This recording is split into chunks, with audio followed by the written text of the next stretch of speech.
Radiant team ban.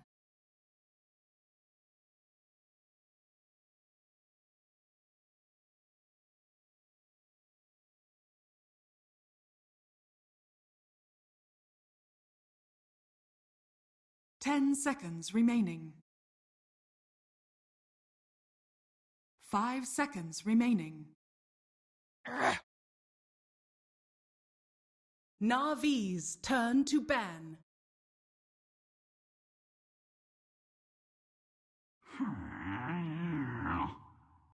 Radiant team ban.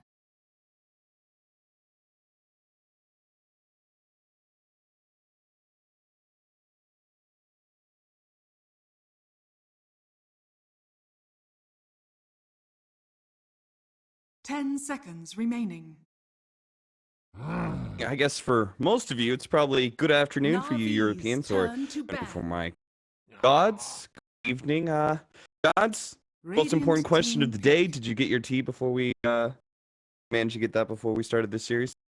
Just it's sitting here still stewing a bit. I hope you had some luck yourself, or are you Navi's going turn without? to pick. I have a little kettle that is full up right now. Okay. Right now, so I'll be good. I'll be good. Navi's turn. Fortunately So, for us, Bears were. They were getting their tea, I guess. Radiant So team pick. So hopefully that all that caffeine will help out their drafting because they're gonna need Hey, it. Not to Cap? look good. Yeah. I've seen this drop before. This is Navi's secret, right? Slaughter first pick, second pick, or whatever secret secret second pick. Like Silva this messaged is me yesterday in the middle of our game 3. He was like, "You dumbass! You're casting the replay of game 2." Thanks. All right. Are we gonna have a switcheroo? All right, eventual. There you go. Navi's turn to ban. And nice little synergy with the Slardar, right? Physical and its armor. Either one could be. We could both be support. One of them is a core. We'll have to. But these fairly open Radiant drafts team in the 1-2 with these pickups that can be or support. Very much in vogue right now, and more so than I would say maybe any other time. The /support hero. 10 seconds remaining. All the rage. Yeah, I totally agree.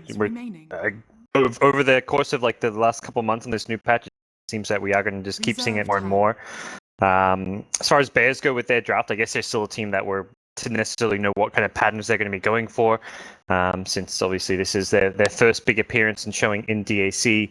I like that they go for the Venge early on because it is that flexible pick, can be played as a support or in a core role, as we saw yesterday, actually from Fata when they had Firo on the mid shadow theme, but that's a hero that is going to be banned out. So Na'Vi doing some of their homework, seeing what Navi's turn to ban.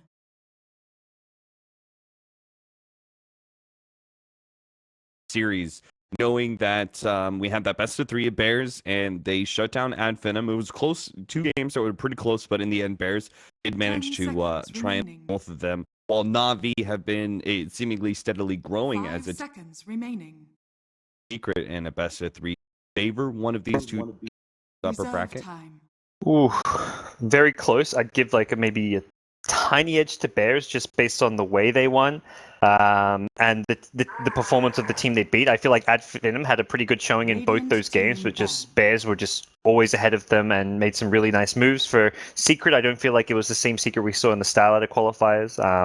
They were a bit predictable, obviously, in Game 3, running the same draft, Na'Vi only changed one pick, but it was a pick that worked out a whole lot better for them. So I think Na'Vi have stepped it up, but I think Bears may be even tougher than what Secret was yesterday. 5 seconds remaining.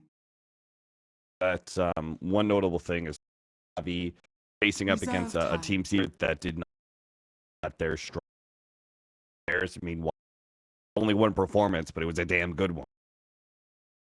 Forward to, I mean, especially because for me, it was the fact that Bears didn't just like win the laning phase and go on. There wasn't a very clear like we won early and then mid and then we were able to close out the game. It was the fact that they lost the game and were able to make that kind of recovery. That to me says there's priority and whether it's strategical or all in a way wise, there's some priority in the team. I guess comebacks, but also have the kind of patience 10 able to seconds play remaining. their 5 seconds remaining.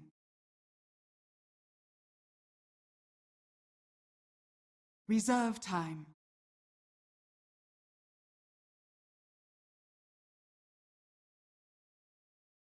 Here's got the 2-0, were able to come back.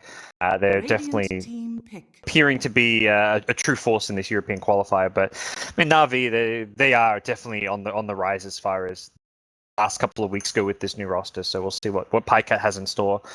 Big surprises with the Sand King. This kind of that stable hero. They more than other teams will run. We saw it yesterday on RMN. Was it both the last 2 games? So 2 games of the support Sand King. So a hero that they run less than most teams as far in a core role. Navi's turn to pick. Lifestealer is going to go the way of Bears. Na'Vi, I mean, they didn't ban that one out. They felt like SF and Underlord had greater priority in the end pool.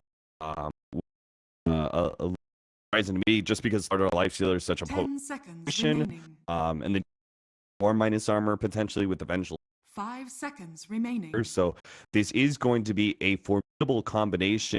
Do you think that it's just because of the Weaver that they feel strong enough with this potential core pickup and counter to? Yeah, they're probably feeling pretty good about it. Now they feel even better. They go into the Dazzle support. So Dazzle Rubik, not like on paper the best support duo, but as far as what they're up against, Dazzle was fantastic this game. One of the few heroes that actually will save a hero that gets jumped by a Slaughter Lifestealer. They perhaps get taken out of the fight regardless, just because they get as low as they do, but it allows them to get off at least most of their spells. And if that's a Weaver, that's a time lapse out. So you get the Grave off, it lets Weaver time lapse back to full HP, and suddenly you turn the fight around. So yesterday we saw Na'Vi, like when they were banning the Lifestealer, it wasn't until that 5th ban against Secret. So evidently they feel fine versing the Slaughter Lifestealer if they have picks to counter it with, but they don't feel fine versing like a 5th pick Lifestealer Slaughter. Timber Saw! Navi's turn to ban.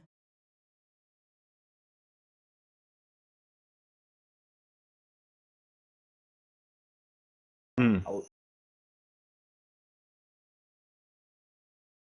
liking both those options. The physical damage, the Roche taking potential of Weaver TA, perhaps allows you to snowball a bit early and have a more dominant mid game, but Tinker is perhaps the, I guess, more explosive option, the kind of more, the bigger playmaker in some ways that maybe if you want to look at Dendy and if he's probably feeling the Tinker game, he'll let you know. I think that's one of those things where it's like, you're not too worried about Slaughter Lifestealer against Tinker. Mostly you're playing the trees. It's quite hard to maybe get vision. You'd have to rely on the Venge with the wave to catch him out. But see what Na'Vi have in mind. They're worried about an Alchemist, so they banned that out.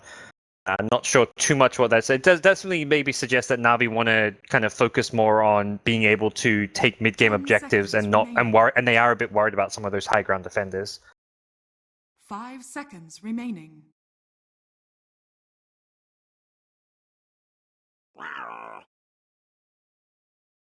Radiant team pick.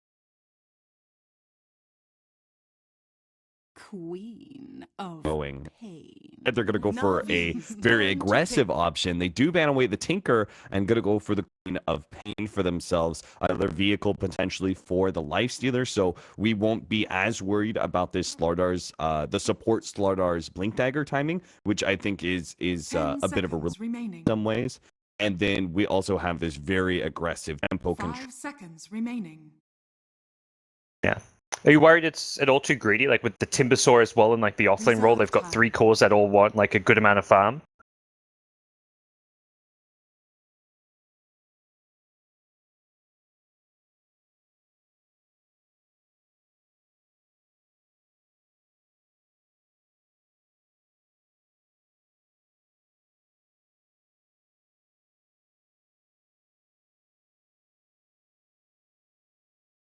Templar Assassin.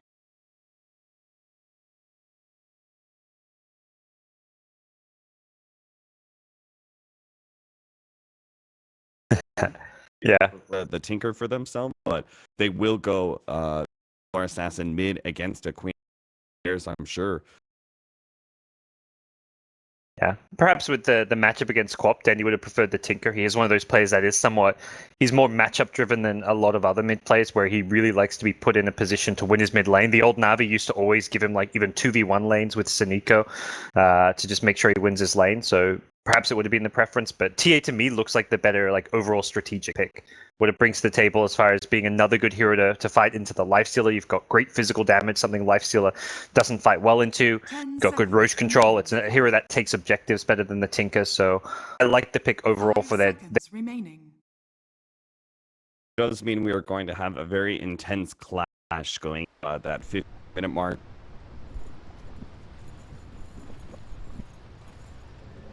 Controlling some of the powers. Prepare for battle. A little heavy. The mid game. An early TP coming out from Yapzor. He is looking to block the spawn. Did he get spotted by Biver? Yeah, he did. He saw him on the retreat, yeah.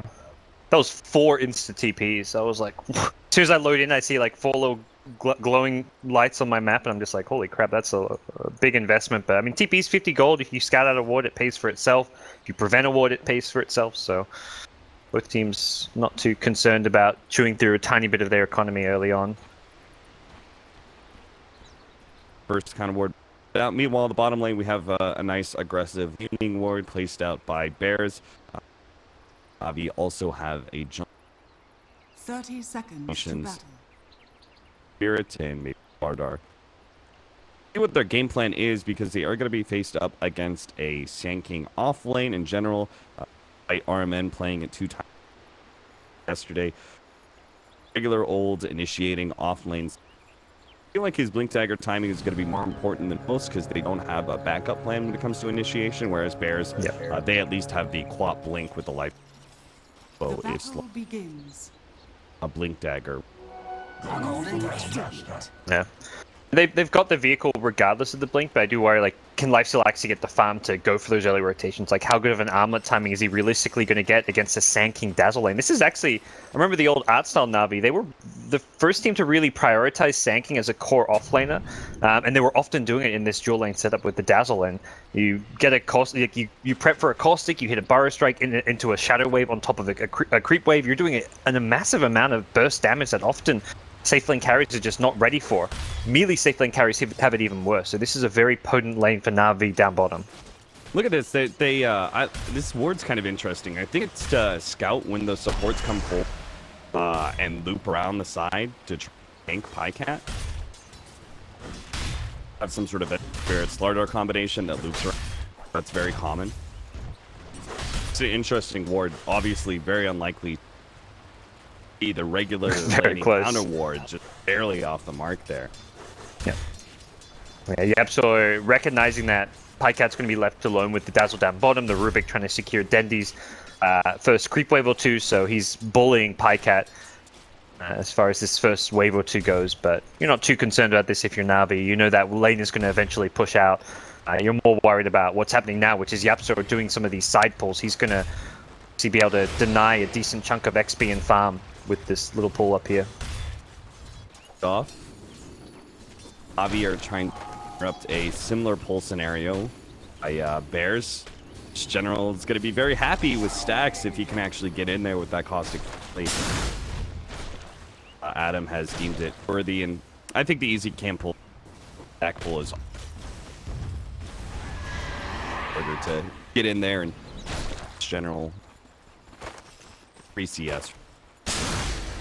They are going to be able to get the burrow strike onto Adam, see if they can stay ahead of him here with a nice heal bomb. Yeah. It looks like they should be able to. Caustic Finale is going to pop him, slow him down, and General. He's already getting some good extra farm with that neutral stack, and now gets a first blood. 650 gold, so RMN can kind of leave him a bit more alone now if he wants. General with that early boost can easily kind of 1v2 this lane if RMN wants help mid lane, which is where he's headed for now. And they're getting pressured a bit with Yapzor showing up, so it looks like Na'Vi happy to rotate a bit early on. It looks like Yapzor is trying to hypnotize Dendy with the Dance of the Fish people. Standing on the high ground, spamming Crush. Rev gonna be pushed away. But this lane should get fairly easy for level 2 and level 3 active arm. Easy breed. Did he missing out on dodging that Shadow Strike there? Wasted, man. That bottle and it is contained right now. Yeah, and Iron Man can't really offer a whole lot. Perhaps it's going to be like giving Dandy some extra regen and harass potential, but not really hoping for a kill. General down bottom is getting wrapped around on, so does need to be a bit careful. I'm stunned. It's the next one. Are going to be able to slow him down. General does not actually have the mana for Burrow Strike, and I think he felt with the open wounds he wasn't going to get out anyway. Level 2 Burrow Strike, not going to give you that. Mango intact for... Yeah, it's tough. Like, you're 1 or 2 mana short of the stun. You don't really want to pop your Mango just for what's likely going to be a death regardless, so he accepts his fate and will just head back to the lane with Tranquil Boots and the Pullman Shield. So now he's got a lot of armor, some good damage block, and this lane gets a lot harder to find kills like we just saw. Now that he's picked up these couple of items, and perhaps we'll see even Iron Man like spend some more time down there with him on top of that. Rev, with the bugs right now, is in a bit more trouble than I anticipated. Looks like he should still be fine though. Gapsor, similar scenario here. Looks like they use the Burrow Strike to catch him, but he will out some science for bears. But hey, you know, I actually I looked something up last night. It was a clip of RMN back when he was on Goomba, and you know, Firo, who used to go by the name Bakemono, actually played stand-in for Goomba a couple times. Yeah, I was like thinking I remember the name Bakemono from something other than NA teams. Firo getting low here, does not have rage for another 2 seconds. He's going to be slowed down by the Caustic Finale. Pop, 19 HP, that's all he's left with. General tries to get towards him, but can't quite get it. Adam kind of body blocks him here. They are going to throw out the Burrow Strike. Yapsor's coming in hot, and General may be turned around on. He gets the kill on Adam, but can he actually get alive? Out alive, and that's not going to happen. I don't think not with Vada making the rotation. So General, I think he gladly gives up his life. He forced a rotation out of the mid. Yeah, if they get Dazzle out of there, okay. It's not a bad trade as far as Na'Vi are concerned, even though it is a core for his support. The pressure onto the Lifestealer is kind of denting his farm. He's been forced to shoot through a lot of his early regen. He's just not really having the easiest lane general. And once you TP back in, well, that's when Sand King's going to have an even better time here, because Lifestealer is now out of regen, and you can put even more pressure on him. So every time you die, General gets to come back to this lane and have a slightly better time than where he left it. Back here. Rev is, yeah, 16 and 3, doing okay for himself, but when it compares to General's dominance of the laning phase, he's not going for that. Thought for a second he might go for the dive, but Hero actually forced to T out of lane. Very uncharacteristic for a lifestealer. That Navi's aggro dual lane is... Yeah, and once Bears sending their support mid and focusing a bit more on Dandy, that's where Fear's like, alright, I'm alone down here, I may as well TP on out, heal up before coming back to lane, potentially even consider rotating into the jungle, but still looking a bit dangerous down in this bottom lane, considering how much vision Na'Vi have now set up there. Iron Man has done a good job getting a couple of deep wards up, and rotations cause big problems for Bears down bottom, although it doesn't look like any of the other 3 heroes are prepping any kind of TP rotations just yet. Seem like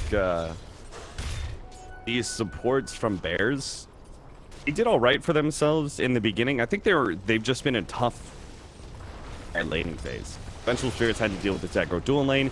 Yapsor did okay, I think, with the boots pickup and his harassment and Pycat. It was basically the only thing he could. But I think these supports are just going to have a really hard time finding successful rotations. Vada's going to get caught out by a rotation from General. Didn't see that one coming, and with Dendy lining up all those side blades, he actually get a free kill there. Yeah, going for an extra point in the side blades early on, having that even further attack range. Dendy to keep his distance from the Quap harass down and set that one up really nicely. Very clever rotation from General, perhaps just feeling a bit uneasy at this bottom lane after dying a couple of times. Finds a more important kill in that mid lane. Rotation's coming faster and faster. The Rubik is now at the bottom lane. He does have Good to invest. Or to dodge all of this. Pops out now. Zero has the help of Vada. He misses out on the big ultimate onto General. They will manage to pick up the 2 supports, it looks like, but Vada can finish off General before the TP. Oh my god, it was so close. Look at it. The nuke is actually still following him after the TP. That had to have been just a half a second clearance there for General to get out alive. Yeah, it was like a melee cast range on the Scream that somehow followed, that didn't hit, but followed him back to base. Split-second difference there, and perfectly timed TP. Sankin could have gone for the burrow TP, perhaps deeper in the trees, but he knew that timing just well enough that he gets out of there. Still, Fata, his rotations have been able to help salvage this bottom lane a couple of times. It looked like Na'Vi was starting to overrun it with the aggression from this Dazzle Sanking duo, but his TPs down here have been very, very important. Has helped that he's had a couple of nice runes to go with it. He's now got himself a regen rune as well, so able to keep up the aggression early on.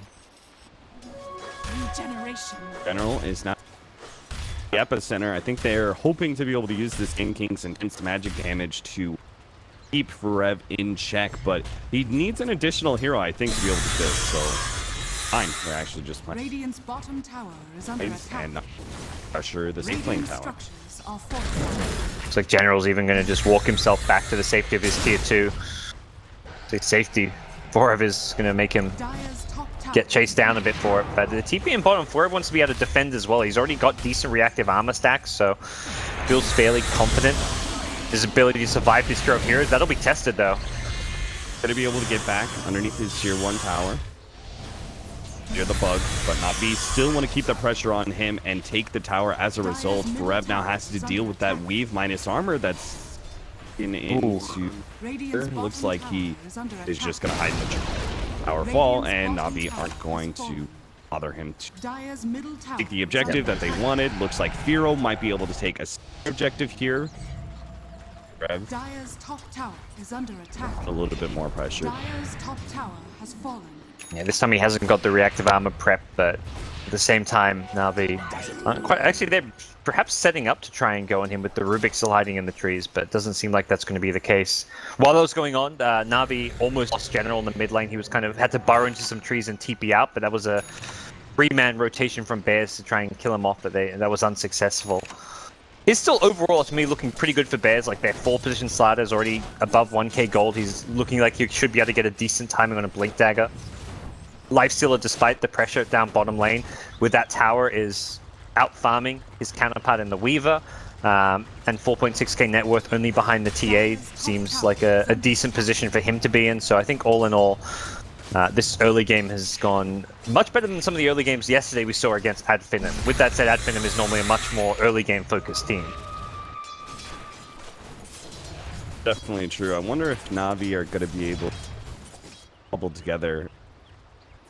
Blink Dagger timing for General, he's too far away from it, 800 gold, and then from there, they can get a Blink Dagger on Dendi as well. Looks like his farm is... Oh, he already has it. All right. I was yeah, Dendi's is on Korea. He had another Blink Dagger in his sticky buy, and I was like, wait, what? Oh. Yeah, Dendi is very farmed. He's also by far the highest level in the game. Like he's level 12, the Quap level 10, I believe. Yeah, halfway to level 11. Dendi's just been farming through Ancients, farming through the jungle. He is just playing the efficiency game, and this is just to me a recurring theme with these TA picks. Like the hero, like even if you have a slightly rough first couple of minutes in the laning stage because you get dual lane, like you always seem to pull ahead around the 10 to 15 minute stage and get a very good timing on Blink Desolator. Rev, keeping it cool against 3 heroes, doesn't use the Timber Chain. It was this weird stalemate between him and General.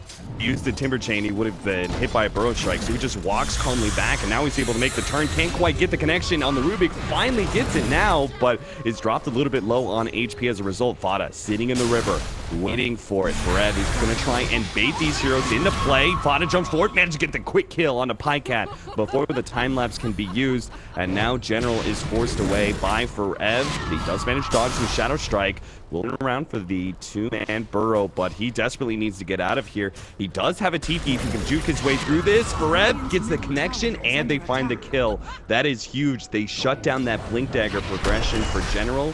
And that means that Na'Vi will not have that big window of double Blink Dagger timings where they map. And Na'Vi have drafted like this lineup where they're like, okay, we're against Slaughter Lifesteal. Let's have a TA, let's have a Weaver, let's have the Dazzle for the armor. Like, let's draft against this Slaughter Lifesteal. Right now, it's Forev on the Timbersaw, who is absolutely destroying them. He's only been in 3 of these 7 kills, but it's the amount of attention he's forced Na'Vi to kind of apply to him. Like, he's constantly laning against 2-3 heroes. He was 1v3ing there. He got that first kill on the Rubik with no help at all, and then buys enough time for the Queen of Pain to swoop in and get an extra couple of kills. He has been an absolute nuisance, and it's gone beyond the point of being a nuisance. He is an absolute problem right now for Na'Vi to deal with. It does kind of make you wonder, where has the Timbersaw picks been, especially with Weaver being such a frequent pickup? As soon as Na'Vi locked down as two relatively physical relevant sports, and the Weaver, the Timbersaw just become big and counterpick a lot. Bears, smoke is gonna pop here. They're gonna run into Fada. They could use this quick kill. Blink Dagger forward, Melt Strike, and they will manage to pick it up. Yapster is gonna come forward, and they're gonna try and punish Na'Vi with a quick buyback here from Fada. See how many they can get. Viver's gonna be the first one down. General into the trees, TP's out, and Dendy's away. So that buyback, absolutely not worth it for Bears. They needed a lot more than just a support kill. It's like a dream outcome, killing the Quap and her buyback. Losing just the Rubik. If Sand King or someone gets his TP cancelled and there's a second kill for Bears, you say, all right, that buyback, it's expensive, but it kind of makes up for itself. It's not really a win, but at least you break even. But getting only a support is far from good enough. Trying to take advantage of having that shrine there to prevent Na'Vi from retreating, but then he has Blink. Sand King just goes for the instant TP, and Bears are not going to make anything of it immediately. They are grouping up towards that top lane, though, and they smell blood in terms of Pike. Go for a swap. Oh, yeah, you can see Yapster was pump faking that Slithering Crush, waiting for Adam to be able to get the swap on a Pycat so they get a quicker stun than Magic Missile. But now, as a result of a missed opportunity, they're going to have to leave Adam behind. He would end up going smoke rotation with Bears. A rough game for Adam. Now 0-3, but more the overall farm. He's got brown boots and a couple of wards in his inventory. He was the one who had to soak up the pressure and let the Lifestealer farm bottom lane by often throwing away his life, and without a good escape. When these ganks fail, he's left to kind of hang, and that's something Na'Vi have been able to punish a couple of times now. So he's in a bit of a tough spot, and for Na'Vi, this has now given them some extra time and room to get General's Blink Dagger up. So the double blinks poses the next big threat for Bears to have to deal with. Does feel like it may be a bit late, though, with his Bloodstone closing in. Maybe if Forev actually does get the Bloodstone charges and they can still successfully kill him with the double Blink Daggers, then yeah, the timing actually won't be too bad. But I'm just afraid that Forev may be a bit too big. Queen of Pain also has a big increase in armor with that Veil Cord completed. So some of these cores are going to be a lot harder to deal with than they would have been maybe 2 or 3 minutes ago when double Blink Dagger expected to happen.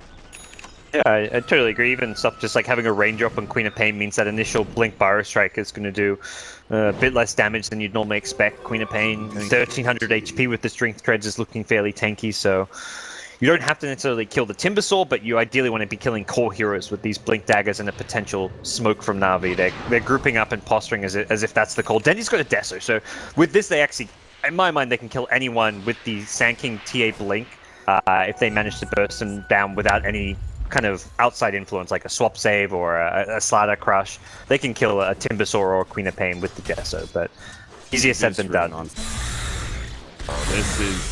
this has got to be public enemy number 1, right? Forev been getting way too big. He's got his Bloodstone charges. General is there to be able to stop this TP out, and here comes the onslaught of attacks. Forev does a decent job tanking through most of it, but he ultimately will never get that. That being said, Bears do get a decent prize out of that whole entire thing. They get the mid-tier 1 tower. They got the kill onto Pycat. That was their smoke blink reveal, so Slaughter came in with a Blink Dagger. They blow up the Weaver. Trying to turn that Weaver kill into a Roche, but they're very low. Yeah, they've got the Slaughter amp damage, but Na'Vi are well aware of what's going on, and they've got a Blink Epicenter at this point.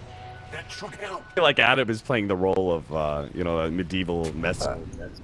Gets a quick kill in bottom lane, and he immediately goes up here, right? He wants information. Are they TPing into the shrine? Do they know that we're going to be Roshan? Do they even have the TPs up to be able to do this? And sure enough, gets the info. Na'Vi are hot on their tail. And not going to be able to... Ooh, look at this. Oh my god, they get Timber again. Go right back for Forev. He's already lost that first chunk of Bloodstone charges on the fresh pickup, and they won't find him a second time as they'll swing towards me. And I think Forev realizing, alright, that one creep wave is pretty good, but farming any further is way too deep on the map. And Air check Na'Vi will not catch him. Up the jungle with their smoke, hoping that he'll pop, hoping that they'll find the Timber still, but... Have a Blink Dagger onto Yap.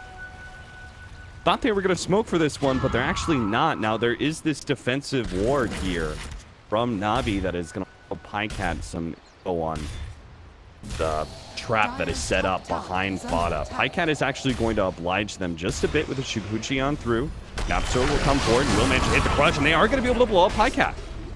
That shouldn't happen with a ward there, I'd say. I would say so, too. Sure. Not sure what was his miscalculation. Did he miscalculate that?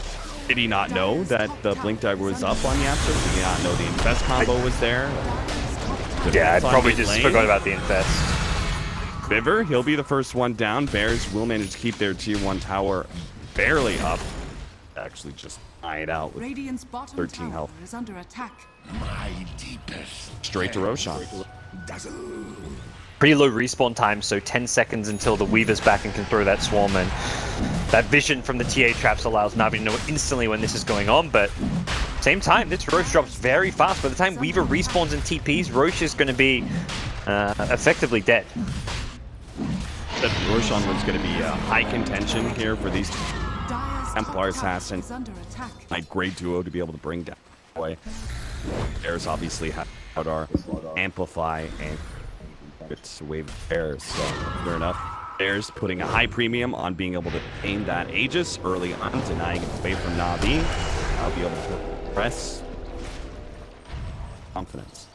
Yeah, they've got a really strong pushing unit now with the Desolator on Lifesteal with an Aegis. He can very safely siege towers through the Rage, and his damage output on them has been very distinctly increased because of this. So what Na'Vi's response is going to be, whether they try and combat and fight into this Aegis, or if they just try and take more of a split push approach. The Timbersaw is still often kind of off on his own, maybe posing a potential bounty for Na'Vi to pick up, but as it stands, it's Bears with a pretty strong position in this bottom lane, looking like they should be able to take a T1 tower, and Na'Vi contesting this one is just going to be very tricky for them. They're smoked up, but it looks like they're more thinking about this top lane than defending bottom. I don't think this is going to come to surprise to Forever. Only hero that's showing on the opposite side of Bears, and he also has those Bloodstone charges. Unlikely that Na'Vi want to try and contest the Aegis. So much more likely coming from they see him. He's playing it really far back. Yeah. A little bit of a dangerous blink forward, but still gets the Timber Chain away. He's going to be caught underneath the tier 2 here with the Epicenter. He didn't expect this much of a dive, but maybe he did. Calculated, he gets away. The burst damage is just not enough for Na'Vi, and now Na'Vi have overextended themselves. They're going to lose maybe Dendy here, who's caught in by the crush, but they don't have the counter vision. He manages to blink himself away. General's still sitting on the side here, but he has the Blink Dagger up as well. He will manage to get out. So Forev baited Na'Vi into a dangerous position, but Na'Vi still managed to extra. Yeah, Na'Vi on point with the retreat there, but that was a scary position to be in when you're getting TP'd on from behind. You've gone in that deep. Felt like there was a bit of a disconnect between the Rubik and Sankey. Like Sankey, if he wants to go for that Blink Bar, Rubik needs to be preemptively running in to get the follow-up telekinesis. And well, these kills are going to keep on happening. Iron Man in the bottom lane gets found, and this perhaps Bears can now focus their efforts on this tier 2 bottom tower. Na'Vi have just been struggling to find the kills. The few heroes that show on the map, mostly the Timbersaw, have just been too elusive and too well positioned. That's the Dire's bottom tower has fallen. rapidly Radiant's close middle tower is under sphere attack. that he disables that he's fearing in this game are the Rubik telekinesis. And Bro Strike.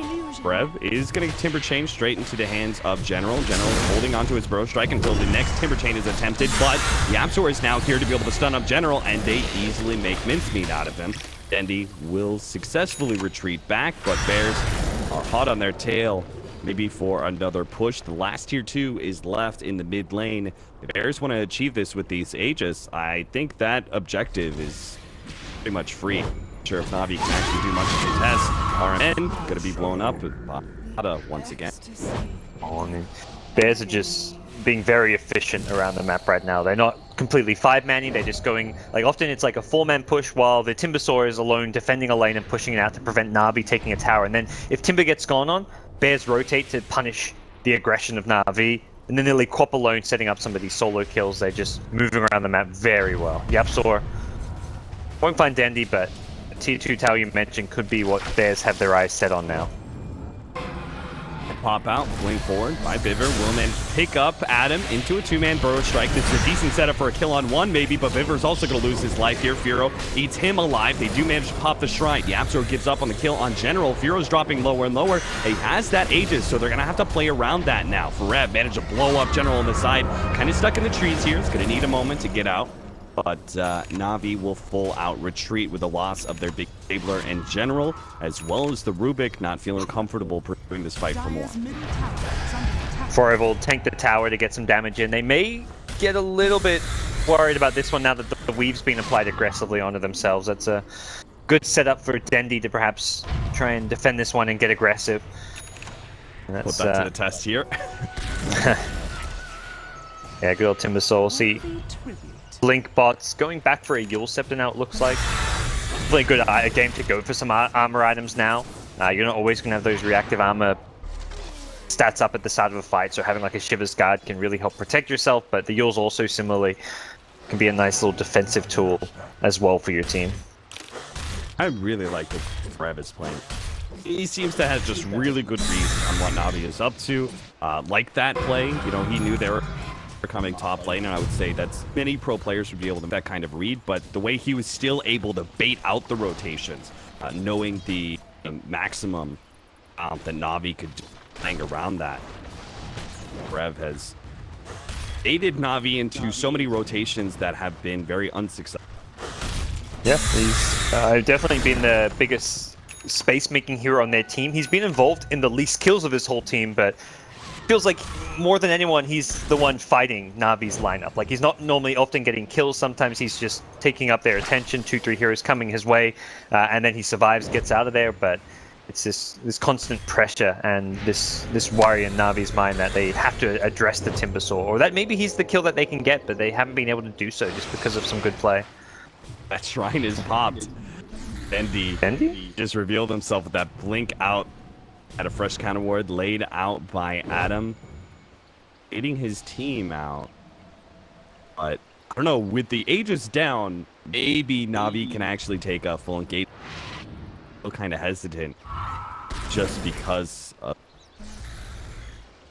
Then again, I guess, but now is a better time than most, right? Their initiation would still have some decent strength against the Queen of Pain. They might blow up somebody like.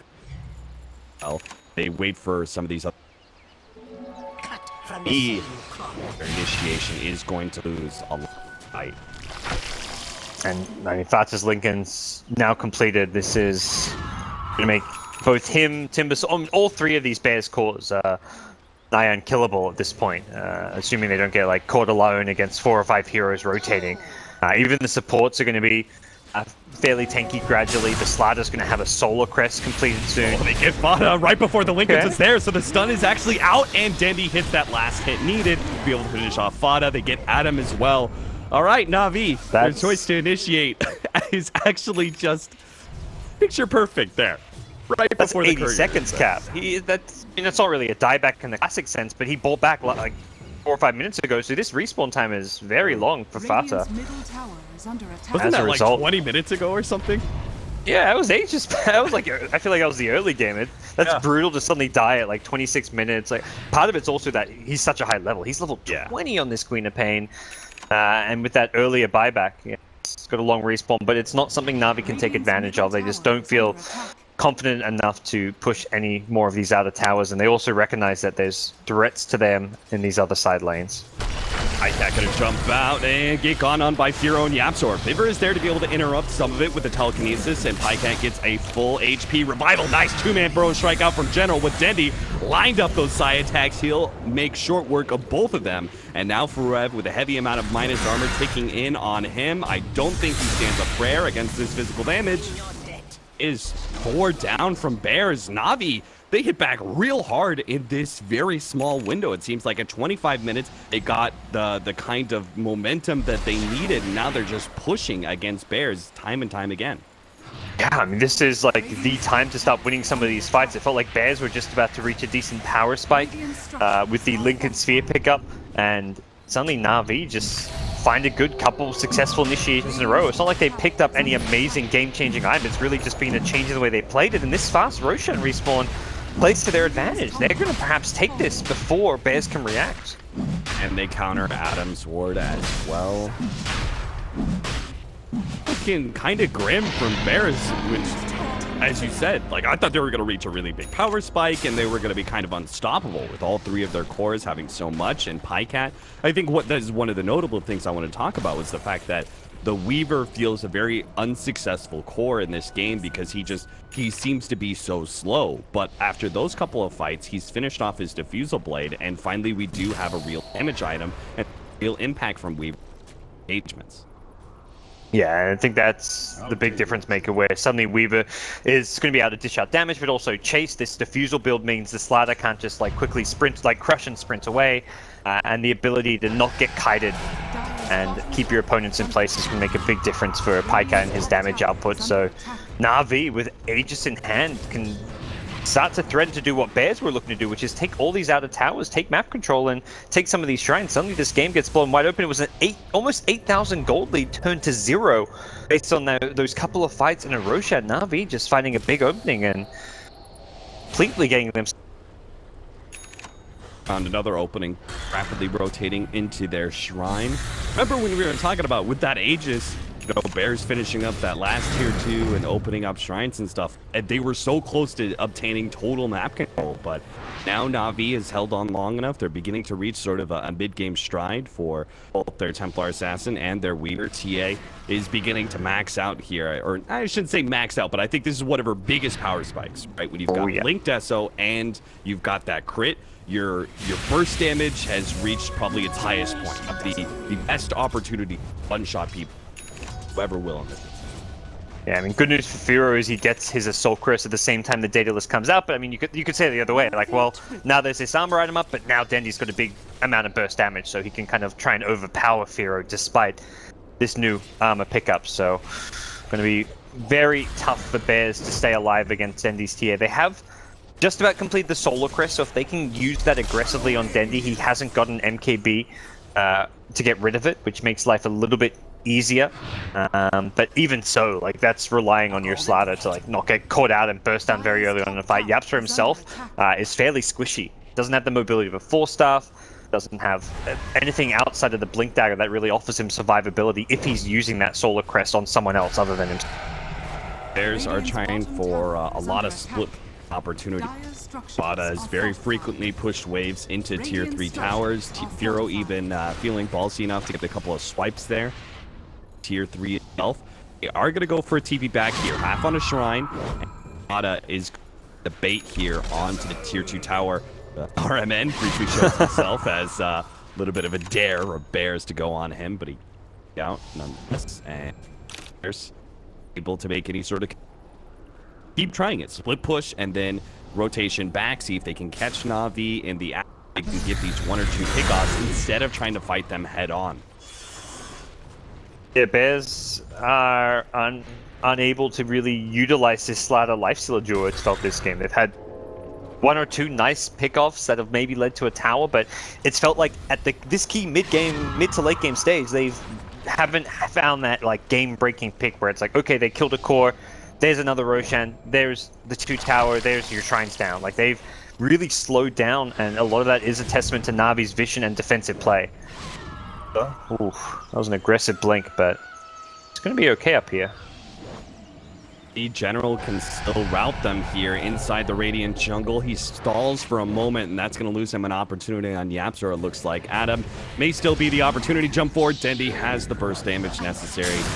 Kill him before the TP can follow through. So, a small pick that can turn into on that team. Don't really have a creep wave, so they're just going to have to overpower backdoor protection. But I think with all this minus armor and damage, they can. Yep. Take them a bit longer, but slow and steady, they'll get it, and then be able to kind of turn back to their other lanes and push them out. Or they can try and force Bears back if they want to. They've still got, okay, not that much longer left on the Aegis, so it does look like it's perhaps time to not try and force any risky fights because of that. One of the dangerous things, if they did go for that high ground, they'd lose their tier 2, and they still are at a significant tower disadvantage here. Side of Na'Vi, there's healthy towers, relatively healthy towers left on Bears protect. That map control is pretty big. When you see this game, we're just playing like this big cat and mouse game, and I'm not sure, half the time one team's the cat and half the time they're the mouse, but they keep on running back and forth trying to go for these split pushes and routing the enemy team. For the most part, it feels like Bears is the one trying to play a little bit more hit and run style, while Na'Vi's trying to a 5-man engage. But it does seem like both these teams are playing around, pushing out the waves, getting map control out to rotate there. Yeah, I wonder if the way the aggression's playing out, like you mentioned, where Bears are more hit and run, if that changes now that the Aegis expires. Dendi is still playing without a BKB. He, if caught, can die very quickly. Hasn't hit that level 25 refraction instances upgrade yet either, so he is a potential kill if they can get the Slider lifesteal on top of him, and now there's no Aegis. Suddenly it becomes a bit more tempting. The problem is always going to be if Dazzle is in the neighborhood ready with a Grave, and if anything you can see based on Na'Vi's position now, they may have lost the Aegis, but they still feel very confident to maintain their push. Pycat leading the way with the creep wave, safely gets to the tower. They back off a little bit considering all the heroes that are missing, but Na'Vi themselves are sticking much more as a 5-man unit compared to the Bears squad. They're trying to pick up Cats, a really big tankiness upgrade as well, a bit more fighting against that lifestealer who already has issues again. Yep.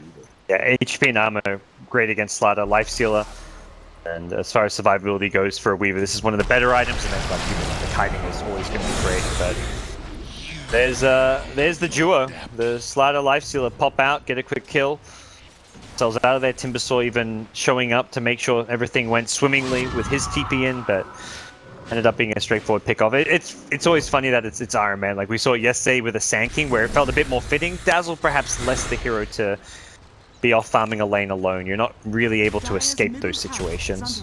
I think part of the problem is that they don't have their own forever. You know, they don't have a Timbersaw, the kind of hero that can split push really well, deal with waves, burst them down. Dazzle, I think, has to be that hero, because if it's tanking or if it's any of the other two cores of Na'Vi, they're lacking a significant amount of damage, and they don't have the kind of ability to actually live through that combination there. So Dazzle kind of has to be that hero, right, to be able to defend against these split pushes, because he's the only support that is going to be through those waves and still be not important enough that if he does get tanked, Na'Vi don't lose.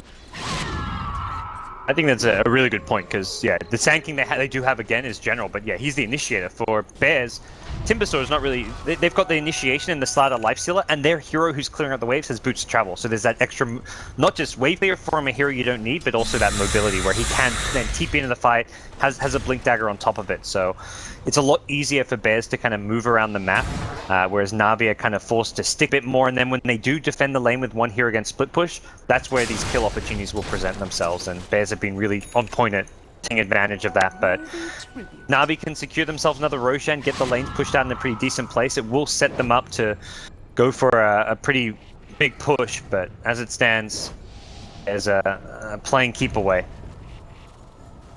I do feel like Na'Vi, I have no idea how exactly, but I do feel like they do need to come up with some sort of plan that's a bit different. Because it does seem like Bears are reading all their movements so far. They're finding opportunity on RMN, turn split pushing and forcing Na'Vi back time and time.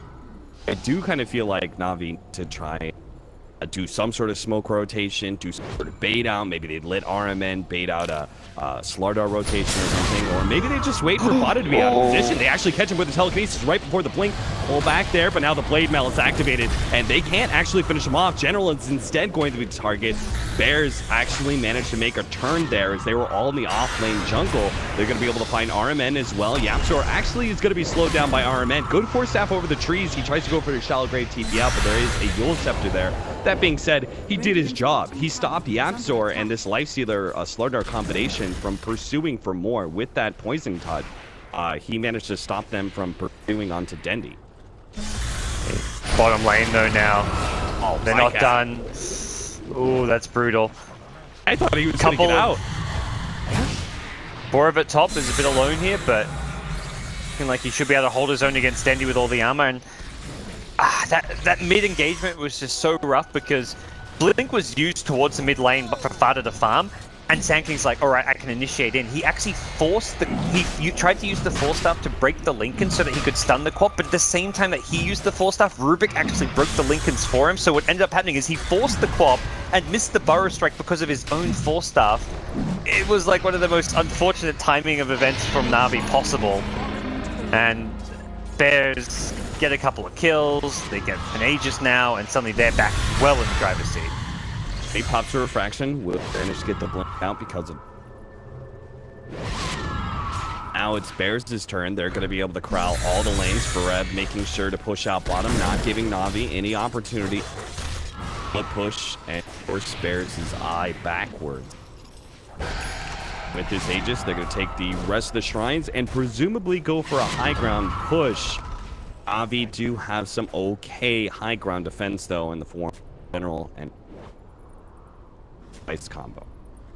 Yeah, the scythe pickup is perhaps the X factor. You kind of mentioned Na'Vi feels like they need to do something a bit different, saying to catch him by surprise, and a Hex initiation onto a Timbersaw or a Lifestealer could be surprise factor. Even someone like a Slardar. Taking out Slardar is probably one of the key heroes to try and remove as early as possible in the fight. Dendi, Finish off that creep. No, he doesn't get it. Now he's going to have to deal with Forev as well. He does get the shallow grave, but Bash stops his TP. He's in huge trouble. Forev, he spies out the Dazzle as well. The refraction's going down. Dendi needs a little bit more time to get that blink off, but it's just not going to happen. So RMN, who tried to save his buddy, is also going to go down. Bears, this is exactly what they want. They want to corral in the lanes. They wanted to be able to catch Na'Vi when they attempted to push out some of these lanes desperately. They found their opening to go high ground and take a lane of racks. TA does have buyback. We'll have to consume that one, and even with a buyback, this is a very hard defense to make. Forev can just zone heroes out with his sheer survivability and tankiness on the front lines. Pro Strike for Pro Strike. General ends up in the middle of the team and stunned up. Swap back there onto Fana. We'll make sure that he stays alive. And he throws his pot shot between the pain. Actually comes forward now, throws out that ultimate. Pycat does manage to dodge it inside the Shikuchi. Rev drops a little bit low, but he's just creating space now for the rest of Bears to finish off that lane of racks. Away, Bears are going to turn for two now. Firo actually being slowed down by Pycat. He goes in without a time lapse. Lose a little bit of HP, needs maybe use another shrine here. Rev is just making sure that none of Na'Vi can actually find an initiation on some of these lower HP heroes of Bears. They get another melee rack. Spiro's finishing up the range racks, and Na'Vi they're playing around this shrine, but they can't actually deal with Rev. They can't get through this wall. Ada now turns, actually gets the initiation. YapzOr jumps forward, gets a two-man crush with Vero popping out. They eliminate Dendi as well. He does not have buyback. He's down for 2 minutes, and I think Na'Vi have just lost the game like that. Game one was a relatively close affair. Back and forth, a lot of movement between these teams, but in the end, Bears are able to close it out quite nicely. Yeah, Na'Vi had a really strong, like, small little period of time in the mid-game where they managed to chain together a couple of good pickoffs and one really nice fight, putting Bears a bit on the back foot, but Bears were the better team at adapting. Like, as soon as that happened, they're like, okay, they've now got an Aegis, they're now playing with a lot more confidence, they picked up all of a sudden the TA data list, and then a couple minutes later there was a BKB, so Bears played around these items, and Na'Vi's timing is very well. Like, they didn't try and meet Na'Vi and play their game. They just took the split push approach. They started finding pickoffs because of the fact that Na'Vi were split up through that split push. And Na'Vi just couldn't really find the ability to force a true 5v5 engagement when they had that advantage. Like when they had the Aegis, they had the Daedalus, they were just too split up around the map.